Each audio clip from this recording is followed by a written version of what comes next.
बच्चों, आपके लिए लास्ट वीडियो में हमने इंट्रोडक्शन के तौर पे केमिस्ट्री से संबंधित लगभग चीजें आपको बता दी थी। आज हम आपके लिए फिजिकल केमिस्ट्री का सॉल्यूशन का chapter first of all start कर रहे हैं। अगर इंटरमीडिएट की बात की जाए तो physical chemistry basically solution chapter से प्रारंभ होती है। बीएससी की कक्षाओं में भी इस चैप्टर का बहुत असीम योगदान है। मेनली बीएससी 3 यानी बीएससी थर्ड ईयर में सॉल्यूशन का एक चैप्टर है। अतः हमारे ऐसे वीडियोस यानी इस चैप्टर के सारे वीडियोस इंटरमीडिएट के लिए तो लाभकारी होंगे ही, साथ ही साथ बीएससी भाग 3 के बच्चों के सापेक्ष भी ये उपयोगी साबित होगा। बात करें सॉल्यूशन, जिस चीज को पढ़ना शुरू कर रहे हैं फर्स्ट ऑफ ऑल उसको जान लेना आवश्यक होता है। A homogeneous mixture of 2 or more substances is called solution. A homogeneous mixture of 2 or more substances is called solution. एक नया शब्द यहां आपके लिए है होमोजीनियस मिक्सचर। हमने मेंशन किया है P = 1। यहां जो P का मतलब है ये फेज से है। ध्यान देंगे, फेज हिंदी में बात करें तो प्रावस्था। एक है स्टेट जिसमें आप सॉलिड, लिक्विड, गैस मात्र 3 मानते हैं। केमिस्ट्री के सेंस में स्टेट के साथ साथ फेज भी एक ग्रेट रोल अदा करता है। प्रावस्था ऐसे कंपाउंड्स जिनके सभी पार्ट, सभी कंपोनेंट एक ही स्टेट में होते हैं उन्हें हम सेम फेज मानते हैं। अगर हम आज बात यहां सॉल्यूशन की कर रहे हैं, विलयन की कर रहे हैं, तो यदि विलयन के सारे कंपोनेंट, सभी अवयव, सभी घटक अगर एक ही अवस्था में हैं तो हम उस सॉल्यूशन की प्रावस्था को एक मानते हैं, सेम फेज। हमने यहां मेंशन किया है सिंगल फेज। अगला जो स्टेप लिया गया है कंपोनेंट ऑफ सॉल्यूशन। बच्चों, सॉल्यूशन के 2 कंपोनेंट माने जाते हैं, एक सोल्यूट और दूसरा सॉल्वेंट। बहुत ही आसान तरीके से हम आपको बताना चाहते हैं। अब आपके दिमाग में ये आता भी होगा कि सोल्यूट और सॉल्वेंट ये 2 कंपोनेंट मिल करके और सॉल्यूशन तैयार कर रहे हैं, और मुझे सॉल्यूशन ऐसा चाहिए जो मिक्सचर के साथ बने, मिक्सचर के साथ बने, और वो मिक्सचर कैसा हो, होमोजीनियस मिक्सचर।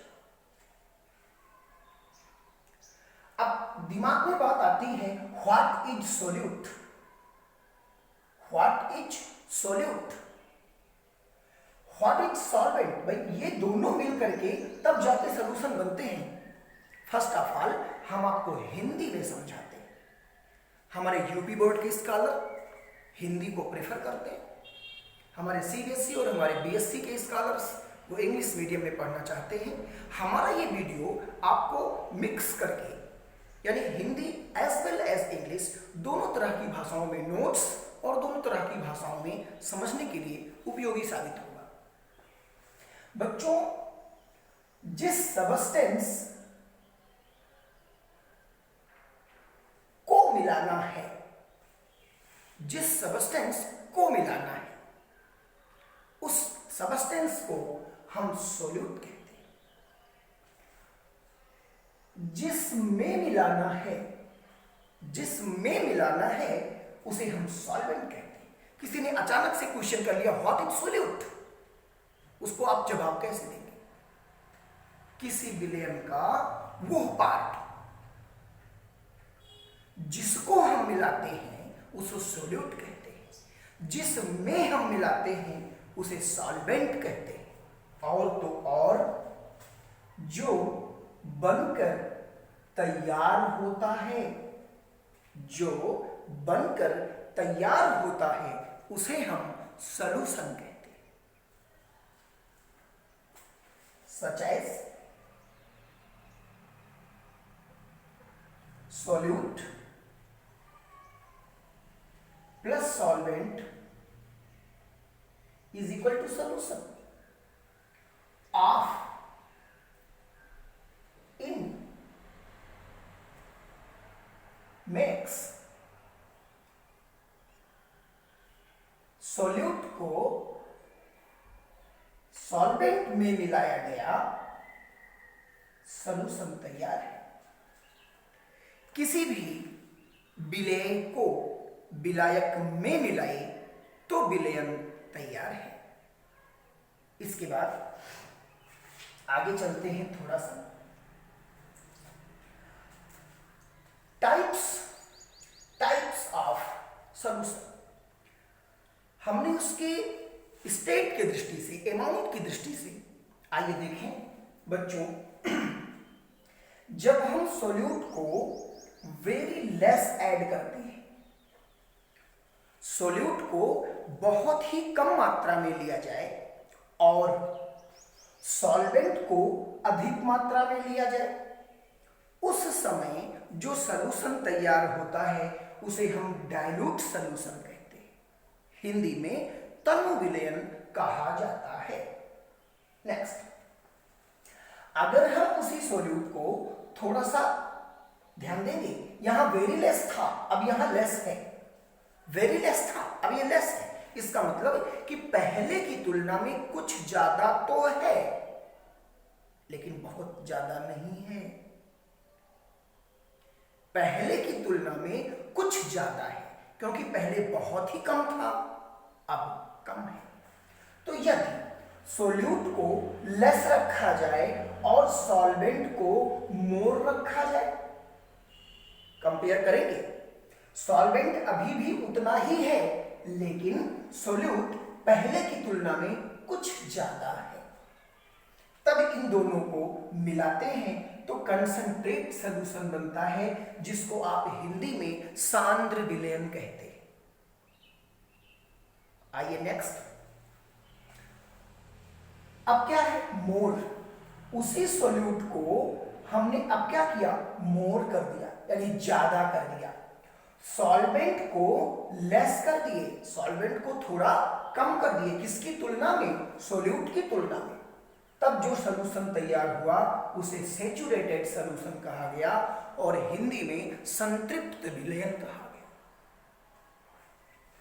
ठीक इसी तरह से सोल्यूट को ज्यादा ही रहने दिया परंतु सॉल्वेंट को वेरी लेस कर दिया, बहुत ही कम कर दिया। अब इन दोनों को जब मिलाए तो जो सॉल्यूशन तैयार हुआ ये सुपर सैचुरेटेड सॉल्यूशन, अति संतृप्त विलयन। ध्यान रखेंगे, जिस तरह से मैंने आपसे कहा कि सोल्यूट को सॉल्वेंट में मिलाएं तो विलयन तैयार है, ठीक इसी प्रकार से वेरी लेस सोल्यूट को मोर सॉल्वेंट में मिलाएं तो डाइल्यूट सॉल्यूशन तैयार है। नेक्स्ट आप देखिए, लेस सोल्यूट को मोर सॉल्वेंट में मिलाएं तो कंसंट्रेट सॉल्यूशन तैयार है। नेक्स्ट, मोर सोल्यूट को लेस सॉल्वेंट में मिलाएं तो सैचुरेटेड सॉल्यूशन तैयार है। एक भी शब्द एक्स्ट्रा नहीं है, बिल्कुल नपी तुली लाइनें हैं, बिल्कुल गिने चुने सेंटेंस, गिने चुने शब्द हैं। यदि आप बेहतर समझते हैं तो सो फार सो गुड। इसी तरह से मोर सोल्यूट को यानी अधिक मात्रा में सोल्यूट को कम मात्रा के सॉल्वेंट में मिलाएं तो सुपर सैचुरेटेड सॉल्यूशन तैयार है। तो ये तो हुई सॉल्यूशंस की कैटेगरी। अब हम आपको थोड़ा सा आगे चलते हैं, यहां आप आए determination of concentration of solution. Determination, ध्यान रखेंगे, determination of concentration of solution, विलयन की सांद्रता को निर्धारण करना। अब हम चल रहे हैं कि जिस तरह से मेरे पास डाइल्यूट सॉल्यूशन हुआ, कंसंट्रेट हुआ, सैचुरेटेड हुआ, सुपर सैचुरेटेड हुआ, ऐसे ही अब ये सब जो कंसंट्रेशन की लिमिट है, अगर आप माने तो जिस तरह से आपके यहाँ कंसंट्रेट सॉल्यूशन है तो कंसंट्रेट का कंपैरिजन अगर डाइल्यूट से किया जाए तो जाहिर है कि इसकी कंसंट्रेशन कम है, तब ये डाइल्यूट हुआ। ये कंसंट्रेट है, इसकी कंसंट्रेशन थोड़ी और ज्यादा है तो ये सैचुरेटेड हुआ। इसकी कंसंट्रेशन बहुत ही ज्यादा है तो ये सुपर सैचुरेटेड हो गया।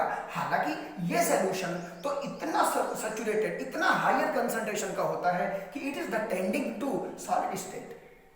ये सिर्फ नाम मात्र का सॉल्यूशन है, बाकी तो ये लगभग ये ठोस अवस्था के करीब हो जाता है। तो अब जो ये रेटिंग है, कंसंट्रेशन की जो लिमिट है, उनको निर्धारित करने की जो विधियां हैं, जो डिटर्मिनेशन प्रोसेस है, उनकी तरफ हम आपको ले चल रहे हैं। इसमें सबसे पहले जो हम आपसे चर्चा करेंगे वो नॉर्मलिटी। नॉर्मलिटी, फिर वही बात आती है। यदि आप आस्कर से जुड़ते हैं तो पहला क्वेश्चन मन में आता है, व्हाट इज आस्कर। जो लोग अननोन हैं, जो लोग हमें नहीं जानते हैं, अगर वो सनत पांडे का पहला वीडियो देखते हैं तो वीडियो देखने से पहले ये बात मन में आती होगी, कौन है सनत।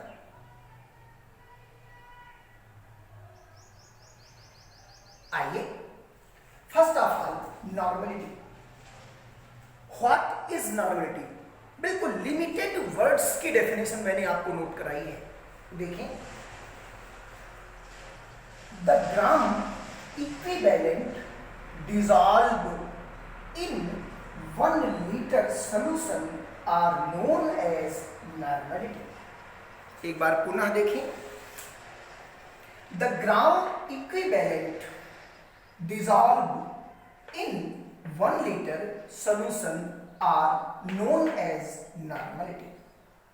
बच्चों, आप लोगों को पता होगा इस वीडियो को बीच में रोक करके स्क्रीनशॉट लिया जा सकता है और बोर्ड पर जितनी चीजें हैं उसका नोट्स बनाया जा सकता है। यदि आप वीडियो देखते देखते साथ ही साथ नोट्स बना लेते हैं तो बहुत ही अच्छी बात है। द ग्राम इक्विवेलेंट, ग्राम हिंदी में अगर बात करें तो ग्राम तुल्यांक dissolved in 1 liter solution are known as normality। 1 litre, बिल्कुल देखिए, 1 लीटर बिलियन सॉल्यूशन, बिलियन में घुले हुए ग्राम तुल्यांकों की संख्या, यानी 1 लीटर बिलियन में, 1 लीटर बिलियन में घुले हुए ग्राम तुल्यांकों की संख्या को हम उसकी नॉर्मलिटी कहते हैं। The gram equivalent dissolved in 1 liter solution are known as normality। अब बात आती है आपके लिए, ग्राम इक्विवेलेंट क्या है भाई? ग्राम इक्विवेलेंट क्या है? शब्द पे देखिएगा, शब्द पे जोड़ दीजिए, ग्राम इक्विवेलेंट। हमने आपको डिफाइन किया ग्राम इक्विवेलेंट। अगर आप साइंस के स्कॉलर हैं तो ग्राम का जो संबंध है वो जाहिर है वेट से है भाई। तो gram equivalent, weight is equal to weight of solute, जिसको हमने कैपिटल W से लिखा है। इक्विवेलेंट सॉल्यूट, इक्विवेलेंट सॉल्यूट जिसको हमने कैपिटल ई से लिखा है। हिंदी में हम बात करें, ग्राम तुल्यांक जो होगा वो विलेय का भार को तुल्यांकी भार किसका, सोल्यूट से, equivalent weight of solute, equivalent weight of solute, उस सोल्यूट को ध्यान रखें, सोल्यूट जिसको, बार बार कहें सोल्यूट को, सोल्यूट क्यों, सोल्यूट को, तो जिस सोल्यूट को मिलाना है उसका भार डिवाइडेड बाय उसका तुल्यांकी भार, तो हमें उसका ग्राम तुल्यांक मिल जाता है। डेफिनेशन कहती है कि 1 लीटर विलेय में घुले हुए ग्राम तुल्यांकों की संख्या को उसके नॉर्मलता कहते हैं। तो आइए, नॉर्मलिटी W/E अर्थात weight of solute divide by equivalent weight of solute capital E overall divide by V, volume थोड़ी सी सिंप्लीफाई किया गया तो W/E इंटू V। ध्यान रखेंगे यहां वॉल्यूम लीटर में दिया गया है। Next, equivalency case. तो अब यहां से एक फार्मूला तैयार होता है, N is equal to W/E into V। Equivalency case, तुल्यता परिस्थितियां, जो इक्विवेलेंसी केस है वो ये कहती है कि अगर हम अपने इस V को यहां से शिफ्ट कर दें तो N into V is equal to W/E, अर्थात equivalent gram equivalent N into V। Equivalency ये कहती है कि इसी तरह से अगर 2 या 2 से ज्यादा सोल्यूशन हो जाए तो उनके लिए अगर NV is equal to W/E है तो ये जो वैल्यू आती है ये वैल्यू कांस्टेंट मानी जाती है। उस केस में अगर 2 or more सॉल्यूशंस हैं तो ये N1V1 is equal to N2V2। यहां पे आपका ये सॉल्यूशन फर्स्ट माना जाता है और ये जो आपका है ये सॉल्यूशन सेकंड माना जाता है। थोड़ा सा हम आगे आपको चलेंगे,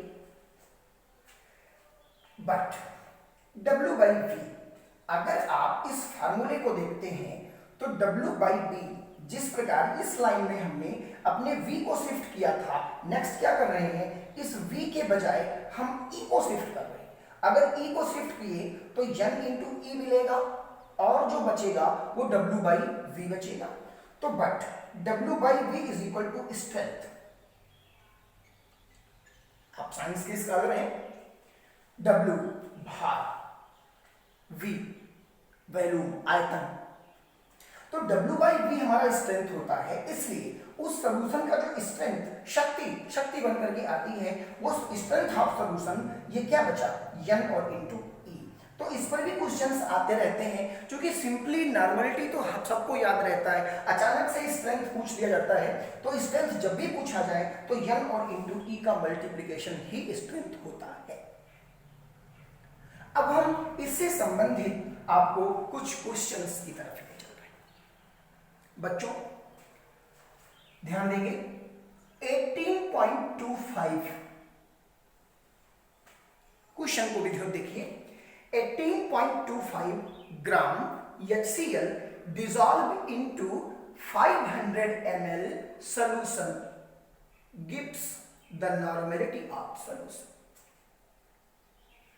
हमसे यूपी बोर्ड के स्कॉलर भी जुड़े हुए होते हैं, तो मैं आपको बताऊं 18.25 ग्राम HCl को डिसॉल्व किया गया, घोल दिया गया इनटू द 500 ml सॉल्यूशन, यानी 500 ml विलेन में 18.25 ग्राम HCl को घोल दिया गया, तो इसकी नॉर्मलिटी क्या होगी। आइए थोड़ी सी हम सिंप्लीफाई करते हैं। बहुत ही आसान है, 1 नंबर 2 नंबर में आता रहता है। आपको नॉर्मलिटी फाइंड करनी है। आपके पास नॉर्मलिटी के लिए normality is equal to W/E into V है, तो V है N is equal to W/E into V। ठीक है, गिवन दैट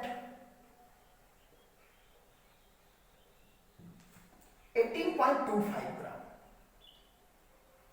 तो W is equal to 18.25 gram HCl। 500 ml solution.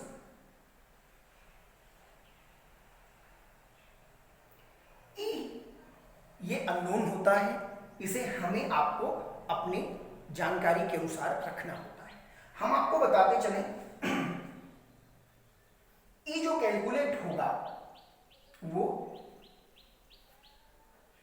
E of H and E of Cl यहां से आएगा। तो इसको आप 1.00 मान लेंगे। ये होता है 35.5, एक जीरो यहां हटा देते हैं, 36.5।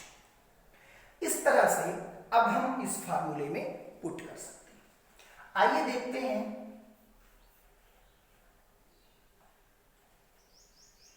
W 18.25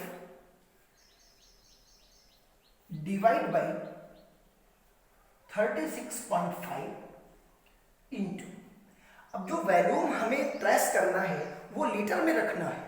यहां 500 ml दिया हुआ है, तो इसकी जगह पे हम कर देंगे 1/2 LTR। तो यहां से मिल गया ये 1/2, 0.5 भी रख सकते हैं। आप इसको सॉल्व करेंगे, जो भी आता है x, y, z etc वही आपका आंसर माना जाता है। इसको सॉल्व करके इसका जो भी आंसर आए, आप वीडियो देख रहे हैं तो कमेंट सेक्शन में इसका आंसर हमें बताएं। यदि आंसर कई लोगों का वेरी करता है, यानी अलग अलग स्टूडेंट अलग अलग तरह से बताते हैं, तो फिर नेक्स्ट वीडियो में इस पर हम फिर से चर्चा करेंगे। अब आइए देखते हैं question number 2। What the amount of H2O added in 50 ml of 2N HCl solution that the normality becomes N/10? ध्यान रखेंगे, व्हाट द अमाउंट, कितनी मात्रा ऑफ H2O का, या कितना अर्थात कितना जल एडेड जोड़ा जाए अर्थात मिलाया जाए इन 50 ml of 2N HCl solution. दो नॉर्मल HCl विलयन में 50 ml में जल का कितना मात्रा मिलाया जाए कि that the normality becomes N/10, कि उसकी जो सांद्रता है, उसकी जो नॉर्मेलिटी है वो N/10 हो जाए। आइए देखते हैं प्रश्न को फिर से एक बार देखें कि 2N HCl सॉल्यूशन के 50 ml में H2O का कितना ऐड किया जाए कि जो नॉर्मेलिटी है वो N/10। बच्चों, आपके पास दो चीजें हैं, ध्यान रखिए। एक वाटर दिया गया है, एक वाटर दिया गया है, एक आपको HCl दिया गया है। न्यूमेरिकल्स को सॉल्व करने का जो इजी प्रोसेस होता है वो यही कि दो चीजें हैं तो आप इसको अलग अलग मेंशन कर लीजिए। एक सॉल्यूशन मेरे पास H2O है, एक सॉल्यूशन मेरे पास HCl है। जितनी चीजें दी गई हैं उतना देख लेते हैं। गिवन दैट H2O का अमाउंट लिया गया इन 50 ml of 2N HCl। HCl के लिए जो वैल्यूम दिया है वो 50 ml दिया है। 2N, इसकी जो N दी गई है वो 2N दिया गया है। That the normality becomes N/10, यहां जो नॉर्मेलिटी दी गई है वो 1/10N दिया गया है। जाहिर है कि हमको यहां अमाउंट ऑफ वाटर ऐड करना है, यानी V को कैलकुलेट करना है। ध्यान रखेंगे, जब दो डाटा हमारे पास है तो इसको हमने N1 मान लिया, इसको B1 मान लिया, इसको N2 मान लिया, इसको B2 मान लिया। ये इक्विवेलेंसी केस है। इच्छा अनुसार किसी को भी आप सोल्यूशन फर्स्ट, सोल्यूशन सेकंड मान सकते हैं। तो इक्विवेलेंसी केस से आपको मिल जाएगा N1B1 is equal to N2V2। Value put करते हैं। N1 है 1/10, V1 को V1 ही रहने दिया, V1 को V1 ही रहने दिया। N2 आपको दिया गया है 2N, है ना। आप अगर N/10 रखेंगे तो N और N कॉमन है, कॉमन पोर्शन को चाहे तो रख भी सकते हैं या चाहे तो छोड़ भी सकते हैं। तो यहां से 2 हो गया और B2 हो गया 50। आप इसको सिंप्लीफाई करके B1 की वैल्यू निकाल सकते हैं, जो आएगा वो आंसर होगा। यदि आपको हमारी बातें, हमारा वीडियो पसंद आता है तो आगे की प्रक्रिया आप स्वयं लाभ लीजिए, अपने मित्रों को भी शेयर कीजिए। ये हमारी टीम आपके लिए फिजिक्स, केमिस्ट्री, बायो, मैथमेटिक्स यथासंभव हाई स्कूल स्तर से लेकर के बीएससी स्तर तक निःशुल्क, free of any charges provide करने का पूरा प्रयास करेगी। तब तक के लिए बहुत बहुत धन्यवाद। हम आपको नेक्स्ट मिलेंगे। इस वीडियो के बाद, नॉर्मलिटी के बाद जो अगला प्रोसेस होगा, आपकी एक मेजर हेडिंग जो चल रही है determination of concentration of solution, इसमें आगे की बातें की जाएंगी। नॉर्मलिटी के बाद नेक्स्ट टॉपिक जो आएगा वो आपका मोलरिटी आएगा। ठीक है, नाइस टू मीट मी। फिर मिलते हैं, धन्यवाद।